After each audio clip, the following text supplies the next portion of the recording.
বন্ধুরা আবার একটা নতুন রেসিপি নিয়ে তোমাদের মাঝে চলে এলাম। তো দেখো তেল গরম হচ্ছে, এদিকে ভাত হচ্ছে। তো দেখো এদিকে মাছ আছে, তো মাছটা তেল গরম হয়ে গেছে, আমি ভাজছি। আর দেখো মাছ এবার ভাজছি আমি।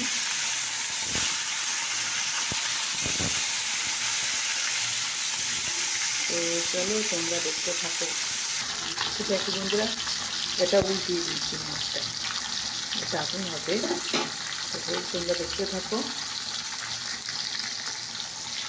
এদিকে দেখো পেঁয়াজ কলি দেওয়া আছে, কুচিয়েছি। আর এদিকে দেখো হচ্ছে একটু লঙ্কা দিয়ে মাখা আছে। তো দেখো বন্ধুরা মাছ কাটা, এই মাছটা কড়াই মাছটাকে এরকম করে ভেজেছি, মানে হাফ ভাজার মতো করেছি, পুরো ভাজিনি, খালি ছিপে ছিপে লাগবে। এতে বাকি যেটা ছিল মাছ সেটা দিয়ে, ঠিক আছে। আর এর সঙ্গে আমার আর একটা জিনিস করার আছে, আর একটা নয়, দেখো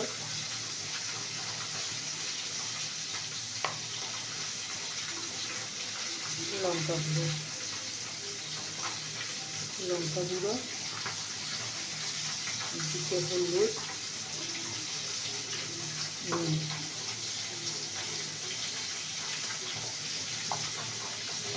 তো দেখো আমার মাছ ভাজা হয়ে গেছে, সম্পূর্ণ হয়ে গেছে। তো এবারে তেলটা গরম হয়ে আছে, দেখো মাছগুলোতে দিয়ে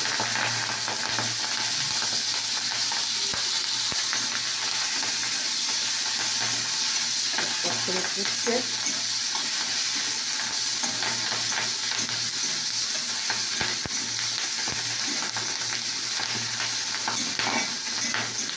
তো যাক হয়ে গেছে দেখো। তো এবারে সরষে বাটা যেটা বান্না ছিল সেটাকে আমি দিয়ে দিলাম। দেখো এখানে জল দেওয়া হয়েছে, তো একটুখানি ফুটতে হবে, একটু জল দেবো।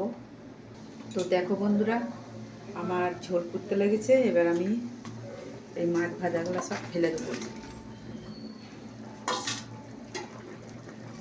এটা একটা সম্পূর্ণ পেঁয়াজ দিয়ে নতুন রকম আমি রেসিপি বানালাম, পেঁয়াজের কলি দিয়ে। দেখেছো বন্ধুরা, দেখো একটুখানি হবে। তো দেখো এদিকে ভাতও ফুটতে লেগেছে, এবার হয়ে যাবে। তো দেখো বন্ধুরা রেসিপিটা কেমন লাগছে তোমাদের বলো। প্রথমে মাছটা আধ ভাজা করে নিয়েছি। ঝোলটা রেসিপি, মানে মাছের এই রেসিপিটা তোমাদের কেমন লাগছে কালারটা দেখে অবশ্যই জানাবে। আর এটা বেশি কিছু লাগছে না। তো মাছটা নুন হলুদ মাখিয়ে ভেজে নিয়েছি, তারপরে তেলটা ছিল সেই তেলটাই ছিল, পেঁয়াজ কলিটা একটু ভেজে নিয়েছি, কিচ্ছু দিইনি, শুধু একটু ভেজে নিয়ে যে সর্ষে লঙ্কা বাটা ছিল আর একটু সামান্য লঙ্কা গুঁড়ো দিয়েছি, একটু হলুদ, নুন পরিমাণ মতো দিয়ে একটু জল ঢেলে মিক্স করে দিয়ে দিয়েছি ঢেলে। ব্যাস আমার রেসিপি রেডি হয়ে গেল।